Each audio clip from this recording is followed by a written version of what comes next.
Perhaps you've been watching our content and enjoying everything you see from Aaron Novello and perhaps myself, Jessica Nelson. But maybe you're a great agent and you just have a few concerns you're not quite comfortable sharing with us yet. This series is for you.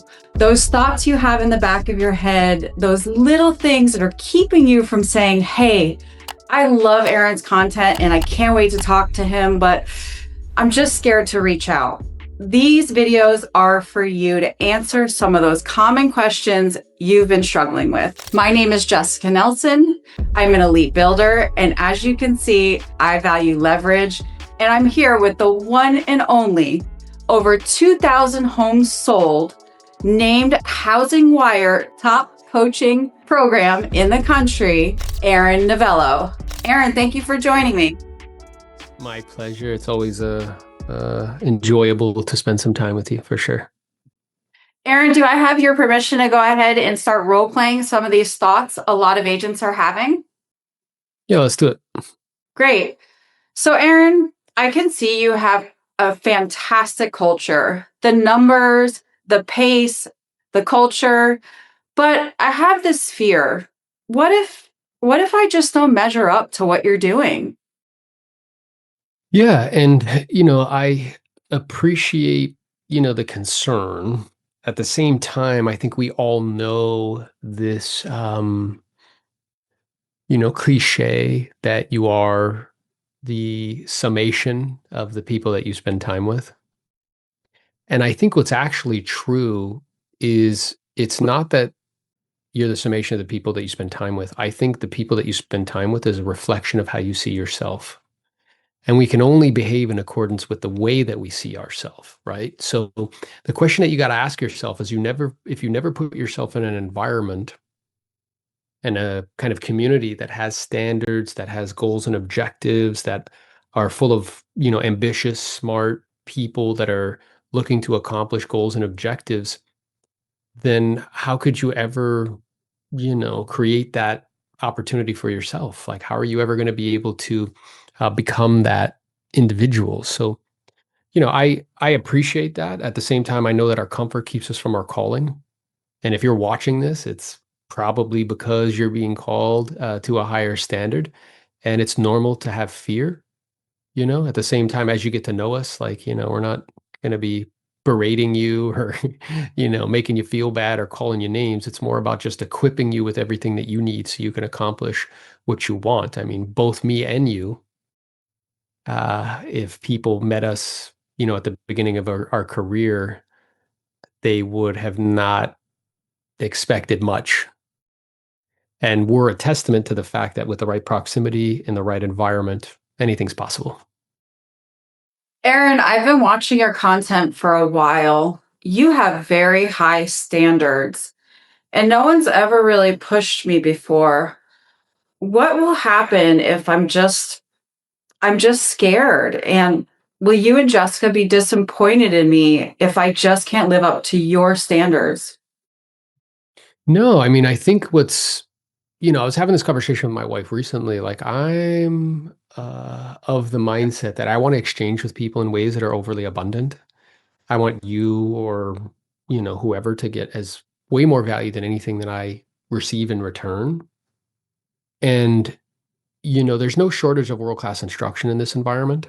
It's really the people who get the most out of it plug into it the most. So, it's kind of like what comes up for me when I hear that is, people used to say to me like, oh, like, do you need like an accountability partner? And I'm like, well, eventually external accountability breaks down. And the truth is I don't wake up every morning for you. I love you, but I don't wake up every morning for you. Like, I wake up every morning for my wife, Carla, for my children, Sebastian, Liliana. So, you're not going to be letting me down. I would just really think to yourself, like, the people that are around you and that are dependent on you, do they deserve for you to show up fully and completely? And, this is the environment to make that happen. I've heard and I've seen that you are a master prospector, and a lot of the elite builders spend time making these cold calls and other various lead gen that I'm not used to. Am I going to be required to do these things if I choose to join elite builders? Yeah, no. The answer is no. um, Anything works if you work it.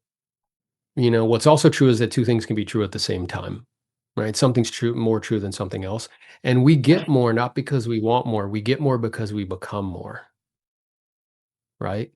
So, I would just ask myself a question like, whatever it is that I'm doing currently, is it allowing me to kind of, operate at my fullest potential and hit all my goals and objectives from a business perspective? And if the answer is no, either whatever it is that I'm doing, I could be doing it better, faster, quicker, more efficiently, or perhaps it may require that I learn some new skills and get uncomfortable.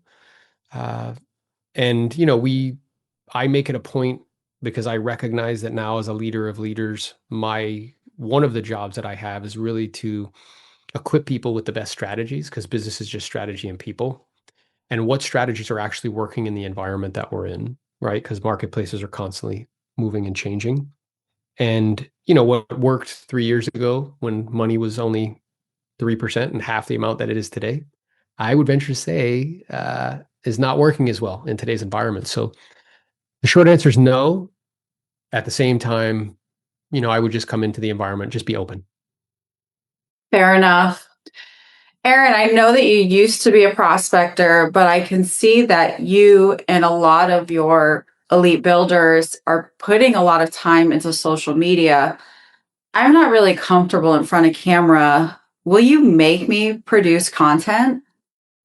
No, again, I can't make you do anything. You know what I'm saying? What I would again suggest to you is that I appreciate the internal friction that's caused with kind of getting on camera. At the same time, what I am aware of is we live in an unprecedented space, right? And time, which is that I can send the digital version of myself to go have conversations with thousands, if not millions of people, which is a form of prospecting, right? And that those people then can see me as a guy to help them solve their problems. They can decide if they know I can trust me, and then they reach out to me. So if I was to say to somebody, independent of what they would have to do it, if I said, hey, Jess, there's this new opportunity that you could participate in, that if you did so over time, it would become something where people would reach out to you. And when they did, they were pre-interested, pre-qualified, and they're ready to rock. Is that something you would want to partake in? I think the answer is uniformly yes. It's only when we learn what it is, that's when, we start to, you know, perhaps get a little emotional about it or shut down and say like, well, that's not for me, or I don't do that. So we're not going to make you do anything, you know? What I will continue and what you will always get from me is a commitment to give you strategies that are working in today's environment, independent of perhaps what you would have to learn in order to take advantage of them. Aaron, at my current brokerage, I'm the top agent. And truthfully, I think I have a lot to learn. I'm doing between 20 and 40 deals a year. I've never really been around people doing a million, 100 plus deals a year. I'm a little bit afraid that if I did join Elite Builders, what would happen if I don't fit in? Yeah. So if you are somebody that is not interested in growing, not ambitious, and, you know, not interested in, mm, putting yourselves in rooms where there are people that are, accomplishing multiples of what you're doing, then truthfully, this is probably not for you. If you're somebody that you want to continue to grow, you want to not just sell something, but you want to build something. You want to, uh, you know, have equity. You want to build an asset that would continue to provide for those that you love in perpetuity. And you want to be around other like-minded, hard-charging entrepreneurs that are ambitious and have a high level of integrity, then this is for you. So I've been watching your content, both you and Jessica. You're very direct. And part of me wants that because I do want to get better. Part of me is not sure I'm ready or can handle it. Are there any people in your organization that you're not quite so direct with? Or are you always going to tell me the truth I don't want to hear? Yeah, so my experience is that the person who challenges you the most actually cares about you the most. I know that we have well-minding individuals in our life who will be like, "Hey, Jess, like it'll be okay, like you're good just the way you are," and all that. And I know it comes from a well-meaning place, but I'm also aware that it doesn't really serve you. So I'm always committed to speaking truth when I see it. I have learned over time to, how I deliver that, matters. A previous version of me was a little bit more forceful. At the same time, I know that it's required for growth. My life has changed dramatically because of those types of straightforward, direct conversations that I've had and continue to have. So, yeah, again, we want 1% outcomes without those types of conversations. Like we want, the question to ask yourself is, are you praying for a 1% outcome with like, half not really dialed in habits? Like, am I praying for an A plus outcome with C plus habits? And the only way you're going to know if you're doing that or not is if you put yourself in a room and you put yourself in a hot seat where somebody can challenge you. And, that's what we're all about. So, if that's something that you're not interested in, then yeah, this may not be for you. I've heard in my marketplace that EXP agents are low performing, that it doesn't have a great reputation. I even once heard Jessica say in a podcast that she didn't want to join EXP because it stands for expired. Yeah.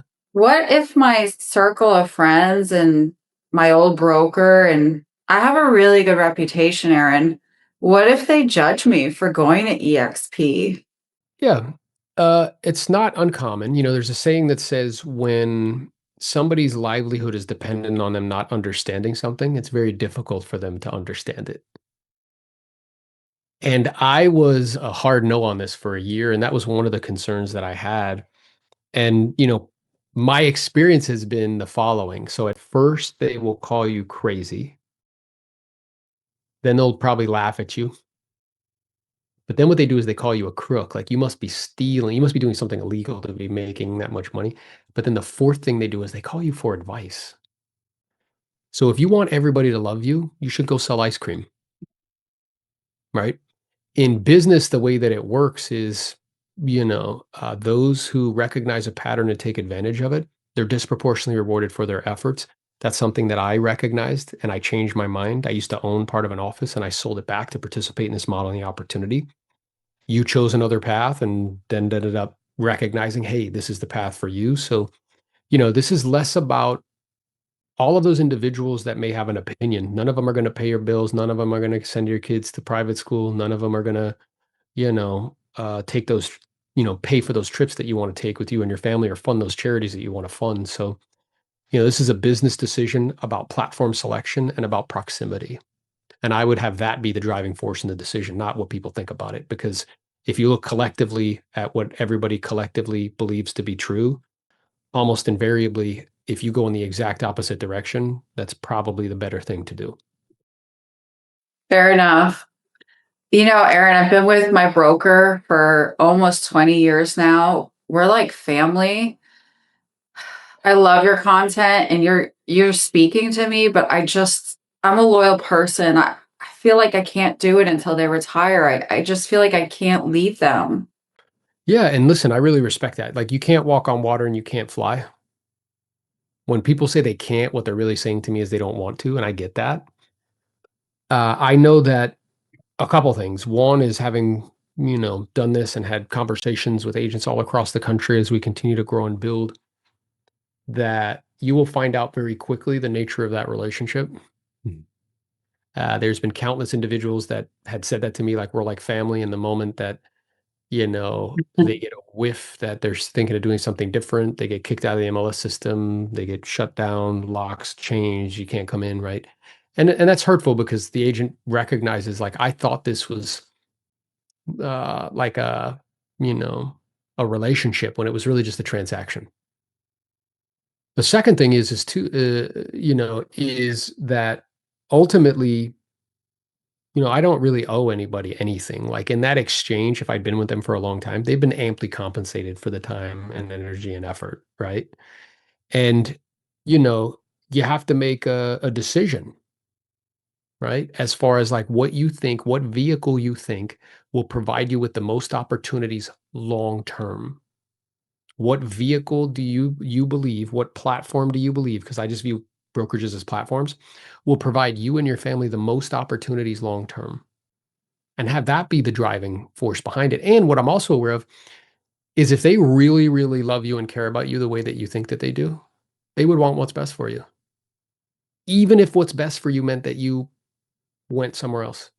And then who knows, they end up might coming with you and you could build an organization and that'll be amazing and you'll change their life in the process. So, I'd have what you are looking to accomplish, what your goals and objectives are, keeping in mind that if they really do, if it really is the relationship that you think it is, they will want what's best for you, even if it means that you're somewhere else. Aaron, I've watched your podcasts with Liz, the gal in Texas, Yep. Keith, the gentleman you were mentoring, some of the other people in your organization. It's really clear that anyone around you is going to grow. I'm actually nervous of growing. I'm scared I'm going to outgrow the people in my life. Yeah. Well, the thing to be aware of is that people usually don't want what's best for you. They want the version of you that serves them best.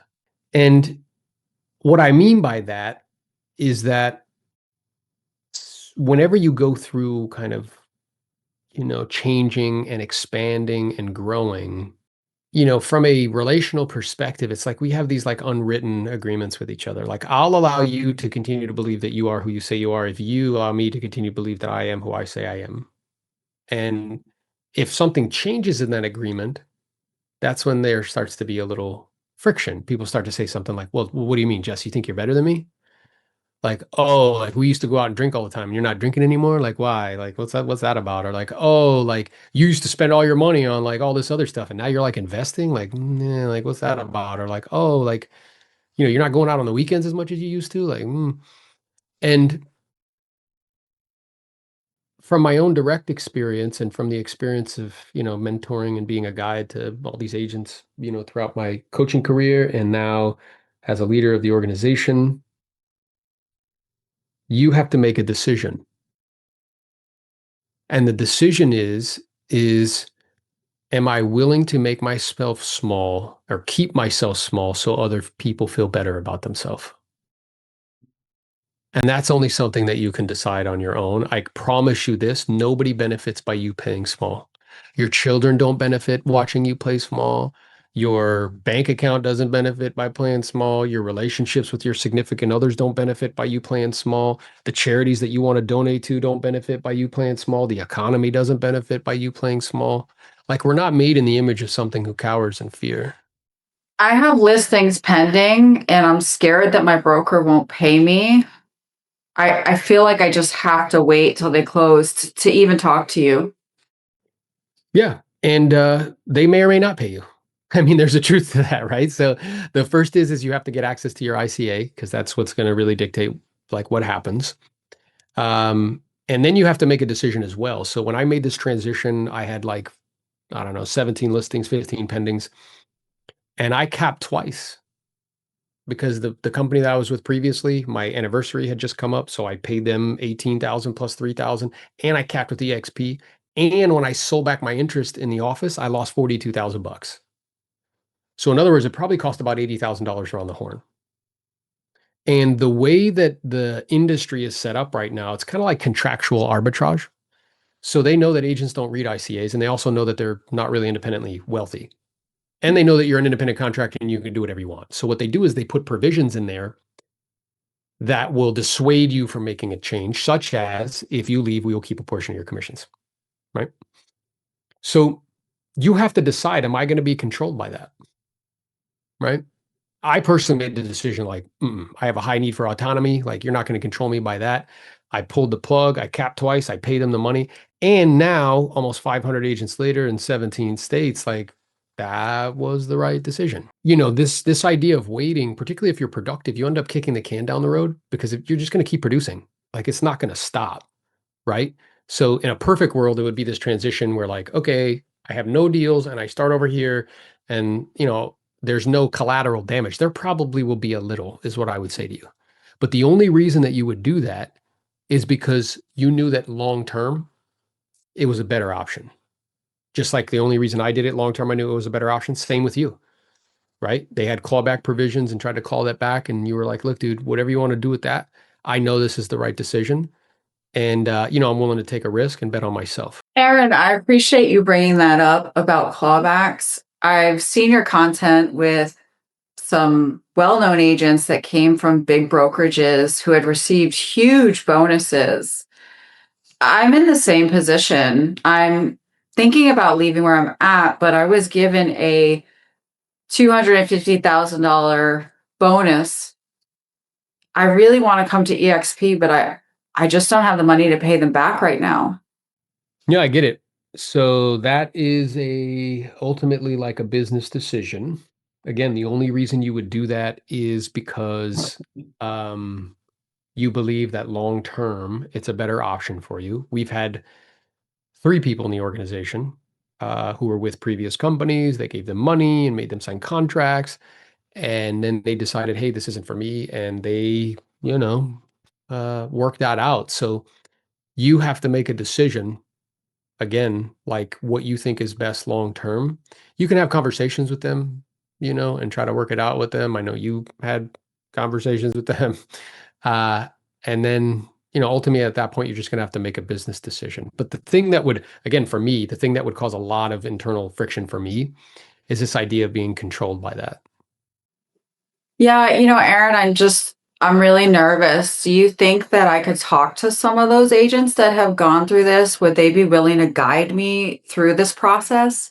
100%, like the agents in the organization, models matter. So in traditional models or franchise models, it's hierarchical. So meaning like one person usually owns the majority of everything. They hire agents who are like the serfs who work the land. They never own anything, and all the money flows up to the top. So in those models, nobody has an incentive to talk to you or really to help you. Well, in this model, because we're all shareholders, so like this, me and you talking, we are 2 owners getting together and having a conversation because we both own equity in EXP. And because of the rev share model, it actually incentivizes collaboration. You have to be careful how you incentivize people because it shapes behavior. So without question, anything you want to do in real estate, any situation or scenario you have, we know somebody who's done it, gone through it, and we would get you on a call with them immediately to answer any questions you may have. Aaron, in my zip code, all you'll see is luxury brands. And I love your content. I think you're a great fit for me as a mentor, but I'm a luxury agent and I'm just afraid that I'll never get listings again with an EXP sign in the yard. Yeah. So a couple things to consider there is that one of the, propaganda is dangerous because it works. And one of the best pieces of propaganda that, franchises perpetuated on the agent community and population is that our brand is more valuable than you. Now, what I find very interesting about that is that brands don't have any, kind of status on their own. They have to associate with a human because only humans have status. So, for instance, like, Versace has to associate with Kim Kardashian because Versace doesn't have status. They have to associate with a human that does. Rolex has to associate with Roger Federer because he has status, right? So we don't really realize that A, that's not entirely accurate, and B, we live in a world now where an individual can be their own brand. I have more attention and followers than most brokerages do. Their entire brokerage. And the local office, it's like by a multiple of like 1,000, right? So it's just keeping in mind that you are the brand. When I was with a franchise and I was listing all these properties and putting signs in yards, like I made their brand known, not the other way around, because I was sticking the signs in yards, right? So that's number one. Number two, what people don't realize about EXP is we have a legit EXP luxury division, and it is world class with world class access to anything you could possibly want as far as marketing materials, magazines, and things of that nature. We have agents at EXP that are high level luxury agents and the top 8 luxury agent in their marketplace. So I think that's more so of just like not knowing what's available. And if that's something that somebody wants to have more questions answered about, we can get them in contact with EXP's luxury division and have a conversation. And I think they'll be blown away by what's available. I did not know that EXP had a luxury division. What do I have to do to become a part of it? Yeah, so it's based on transactions, right? So you have to sell, I think it's 2 or 3 deals over $1 million in a calendar year. And then there's also some you have to pay to be a part of it. And once you do, then you get access to all the marketing materials and everything that's available to you. There's also a mastermind with the top luxury agents all across the country that you get access to when you get involved in the luxury division. It's really world class. So I view that kind of concern more of a lack of awareness or of what's available than actually being accurate. Aaron, I'm the number one luxury agent in my market. Everybody in my zip code knows me. Is there an opportunity for me to be on the luxury EXP? Yeah, so EXP is it's a super highway for leaders. So the answer emphatically is yes, right? Like it's interesting because in other models you need like permission. Yeah. And in this model, because it's a super highway for leaders, like you just have to lead. It's not, and I have access to everybody in the company because we're all owners. So in Slack, you can literally send a DM to the CEO and he will respond to you. You can literally send a DM to the head of luxury and they will respond to you. So yeah, for sure. Wow, I had no idea. I've been at my company forever and I've never spoke to the CEO. Yeah, it's not uncommon. So, Aaron, I have a fairly large team and I pay for all of the signs for all of my agents. It's actually quite costly and it's a genuine concern of mine. As much as I want to talk to you about Elite Builders, I really don't want to have to buy all brand new signs for all of my team. Yeah, and I think the thing to kind of be aware of there is like most agents that are on big teams, or have big teams, they're usually at offices or brokerages that either don't have a capping mechanism or because of the size of their team, the capping mechanism is like pretty high.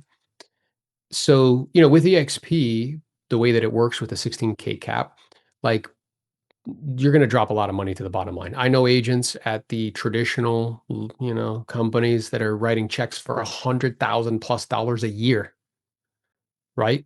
And I asked them like, "What are you getting for that?" It's like, "Not much." Like, "Well, the broker will ask me a question whenever I answer." I'm like, "That's pretty expensive for that service." You know what I'm saying? So, when that's available for much less. So the thing to consider is A, you're going to drop a lot of money to the bottom line. B, if you are a productive agent, you are going to get the icon. So you're going to get $8,000 back in stock year one. And if you go teach the classes or whatever, to get the culture award and go to a couple of EXP events, you get the full $16,000 back. So it'll really be like 100%. And then with rev share, if you have a team, you're going to be making money off the agents from the rev share as well. So, it's just a cost in doing business. It's nominal compared to what you could earn in this vehicle. So imagine if somebody came to you and like, "Hey, bro, I got this thing that will literally change your life. It will give you the capacity to earn multiple streams of income, multiple flows, the potential to earn 5, 6 figures a month in reoccurring revenue. And the thing that's stopping me from doing it is the cost of signs." Yeah, I would just reevaluate that thinking. So, for a long time, Aaron, I've been using your materials and watching your content to train my team, actually.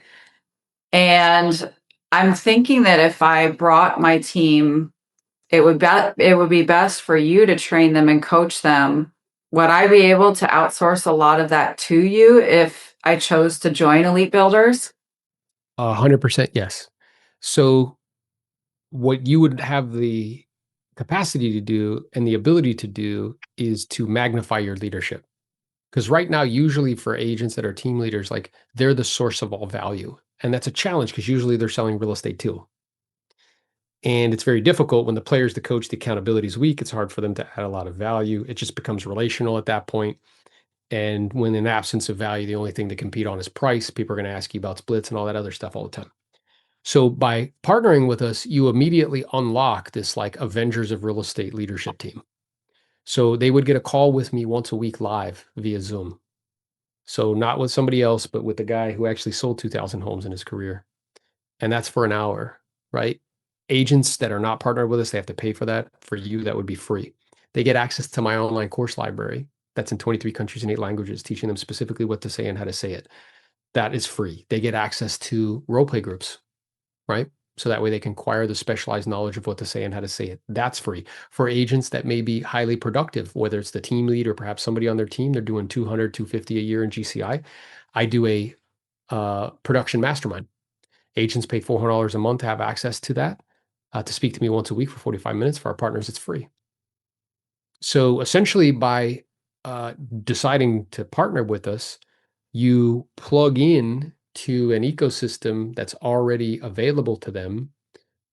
That they get enhanced availability and they can actually begin to interact and they get access to all the courses and stuff. So you're essentially outsourcing adding the value to me and others. And whatever you want to add is fine, but you basically get like a built-in world-class leadership team and instruction team. If I bring my team to EXP, what changes operationally? What's required? Yeah, so operationally, not much, truthfully. You just have to decide how you want to structure your team, and in terms of like splits and caps and, the different ones that are available to you depending on production. I think what you'll see operationally, what will change is that it's actually way more efficient than probably whatever it is that you're doing. You'll see that you get paid quickly and efficiently and immediately. You'll see that, the support is world class. I had a guy recently who came on and he was like, yeah, dude, I was expecting it to be like a little clunky because it's cloud-based. And he's like, man, they answer questions faster than they did when I had like somebody in the office because that one person in the office was trying to serve all the agents. Meanwhile, here we have like 2,000 employees that are all geared towards serving the agent community. So operationally, it's not that different than whatever it is that you're doing now. It's just way more efficient, way more effective, and provides you with way more opportunities to make more money. Okay, these next questions are going to be pointed towards someone, and you'll figure out who.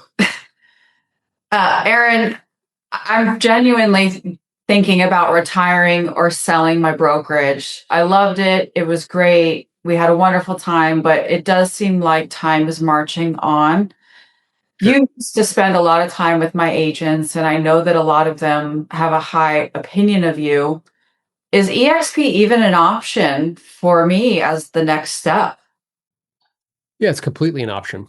And in the traditional model, right, it was to build something with the goal and objective of trying to sell it. And that sale is a one-time thing. You might end up with a little bit of money and that's fine. And what I would also propose as the broker owner, that really serves you the most, right? It doesn't really serve the agents the most. The second option that you have at your disposal is to become a part of a platform, right? I view EXP like iOS, right? And your brokerage could be an app in the App Store.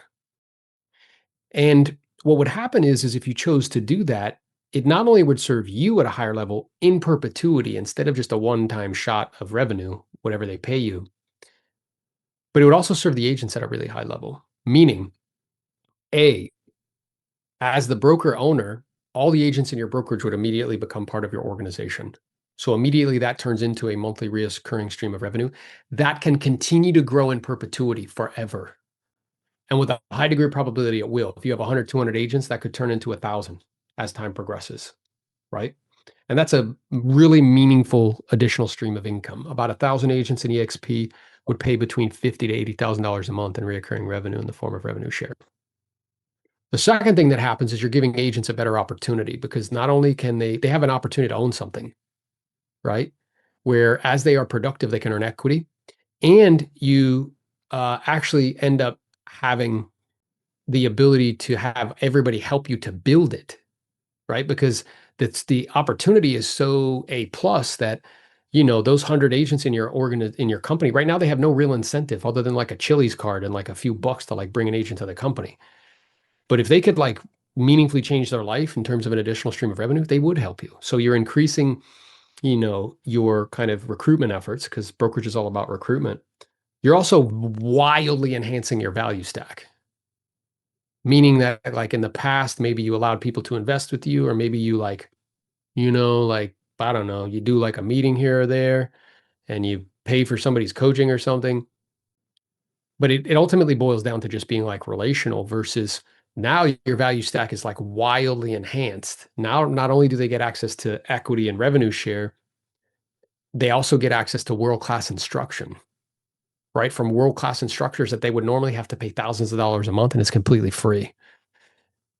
So for all those reasons, it's 1000% an opportunity. And I believe that not only would it serve the owner, right, the broker owner at a really high level over time, it's also the better decision for the agents.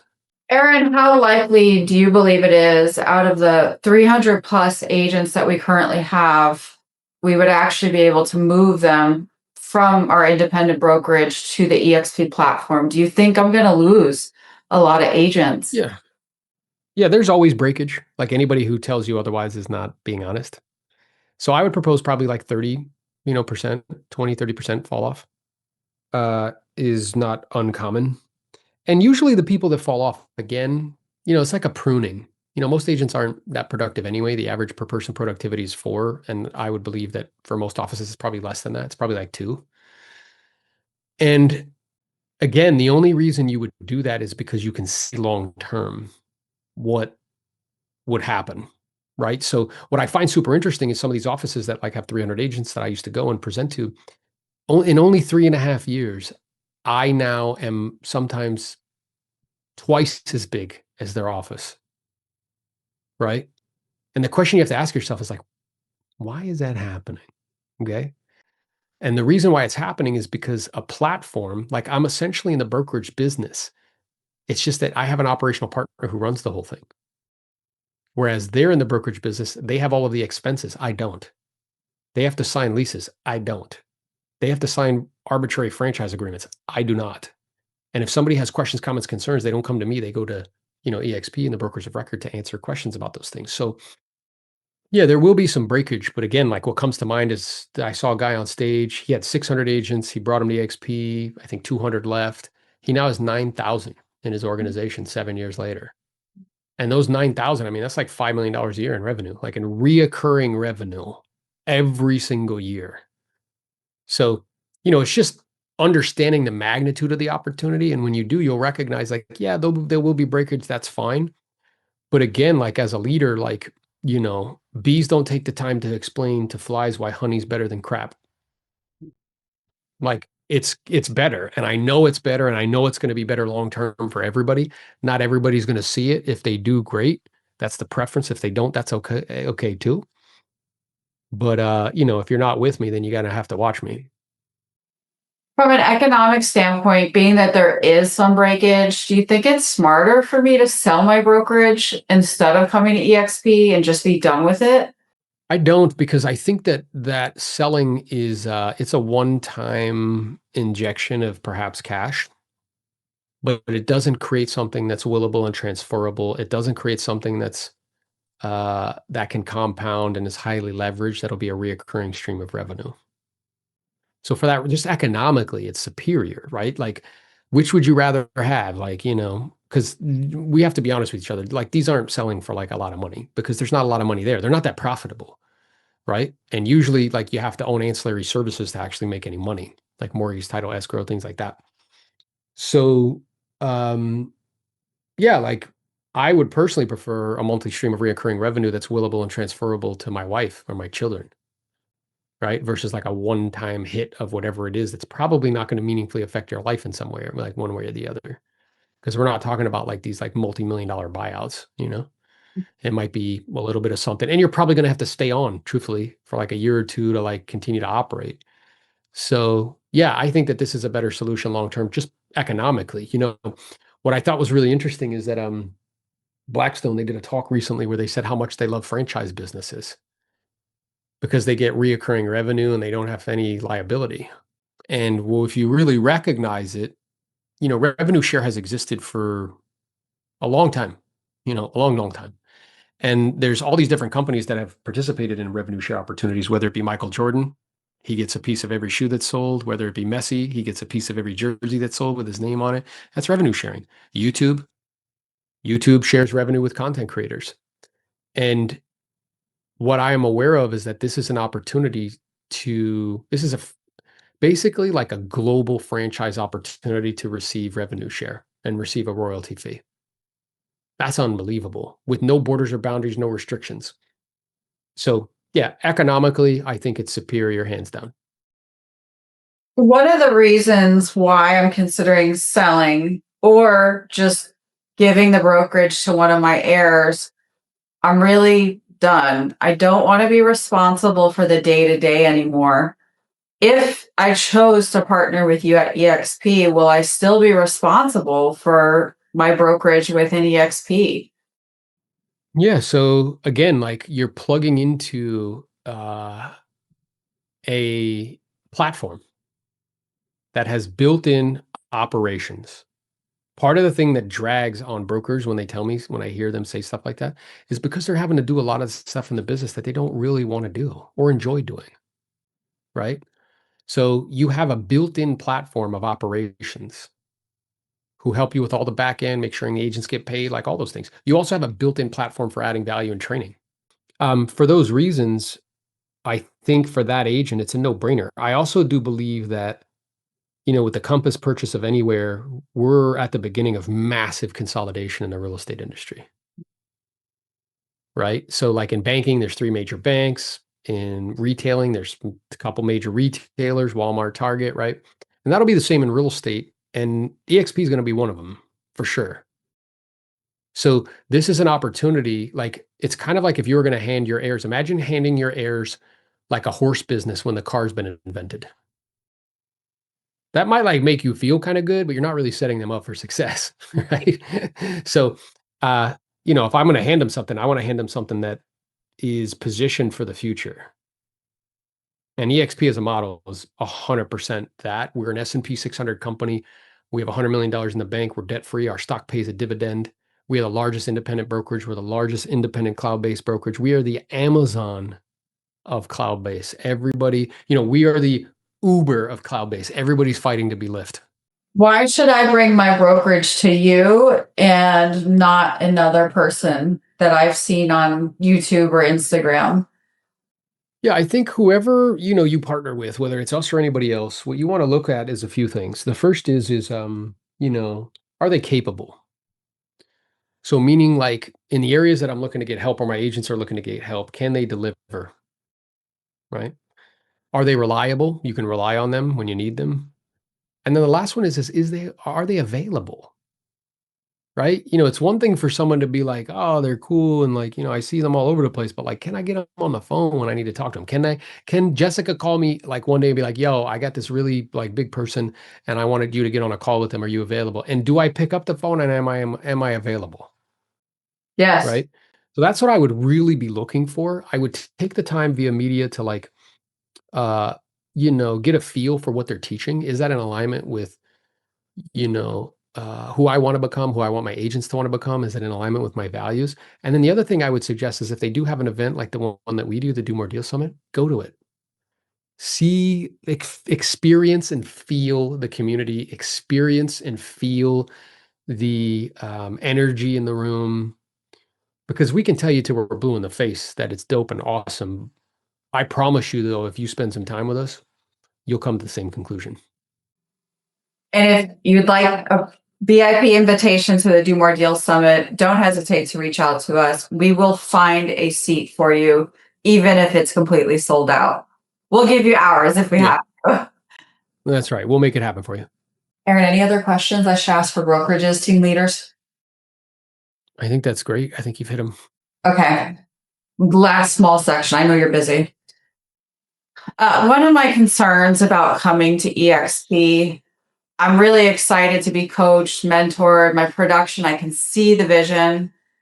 I'm not sure I want to do recruiting. I'm just not sure Yeah, that's my vibe. Will I be forced to do it? not at all. So, I think one of the things that kind of objections that are fed to agents is that we're just like a recruiting company. What I find super interesting about that is if you took the top 250 teams at EXP, they'd be the ninth largest brokerage in the entire United States of America. We do more units than any brokerage in the United States. There is one that does more volume. We do more units. We sell real estate. We are where the pros go to grow, right? Only 14% of the company participates in any revenue share. It's fine, right? If you don't want to do it, it's totally okay. What I would propose or suggest to you is that if you really understand fully the opportunity that's available to you, if you just spent a little bit of time, not recruiting, just inviting, because what I'm aware of is if you build a garden, bees come to you. Just inviting people to what you're doing and stuff. And most of us have more influence than we realize. Without even trying, it'll probably happen. And I promise you, once you get one revenue share check, you'll be hooked, right? And have more interest in learning more about it. But it's not something that you have to do. It's just available to you. And like, think about it this way. If you were going to spend time at a brokerage firm, no matter where it was, wouldn't it be cool if it was available to you that if you chose to, you didn't have to, you could participate in the revenue of the brokerage firm? Yeah, that's dope, right? So it's more like, think about it like an opportunity, not an obligation. I love the idea of rev share actually, but I'm a little bit nervous because I only have 1,000 followers and I'm not really like popular. What if nobody joins me? Yeah. So attraction is really the way that the model is set up, if you work it properly, is that we're all here to help you to attract, right? The model's set up in a way, and I'm not suggesting this is true for that individual that's listening, but it's more to explain what I'm about to say. It's set up in a way where a dud can attract a stud, right? So, meaning if you have somebody that has some interest or is just asking you questions, it's just learning how to respond to that, not like verbally vomiting on them and being like, oh, here's all the great things about EXP. It's like, well, there's many reasons why I decided to join. I'm curious, like, tell me like, have you been thinking about it?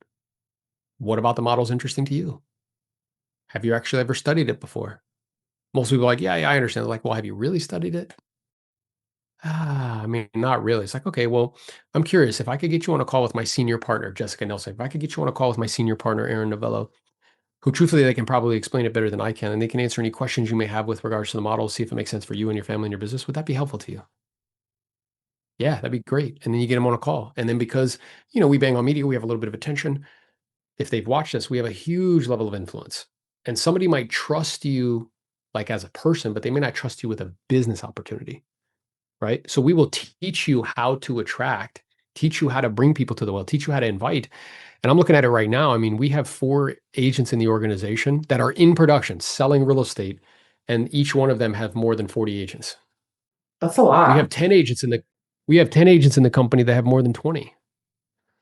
So, I think it's more of a restriction, like a limiting belief than anything else. My assistant has, attracts agents and she's never sold real estate in her life. So, you just have to learn how to do it and we'll teach you how. I'm really excited about agent attraction. I've done network marketing before in other industries. And I can see you and Jessica have a lot of energy and you're growing very fast in a short period of time. But part of me feels like I should go with someone who's already been doing this for a long time and has a huge organization. I'm just kind of torn between which I should go with. Why should I choose you guys who are about 500 versus another organization that's maybe already at thousands? Yeah, it's a good question. So I think that it's really about, again, like leadership. So if you've already chosen that the platform is a platform for you and that, as a brokerage, it provides more opportunities than, anything else that you could do like long term, then it's really about like leadership and proximity.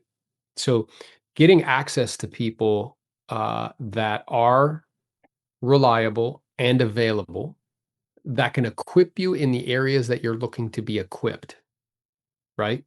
That has a community that you can plug into, that are actively doing events, actively doing webinars, actively doing things that you can plug into that can equip you. So for agents that want to learn how to prospect and list lots of properties, I listed over 100 homes a year for 10 years in a row. You're a rock star listing agent. If you want to know how to do that, we can show you how to do it. For agents that you want to invest money, both of us have done that. Jose owns 58 doors at 38 years old. Like, we can show him how to do that. You want to learn about media. 1.7 million views I received this year on YouTube. My platforms get 1 million views every 90 days. We can show you how to do that, right? So whatever it is that you're interested in learning about and that you need the most help with, choosing a sponsor based on their ability to be able to equip you and who they can get you access to that can equip you, that is reliable and who is available to you in the areas you need to be equipped. I think that's ultimately what's going to make the biggest difference for you in your career, right?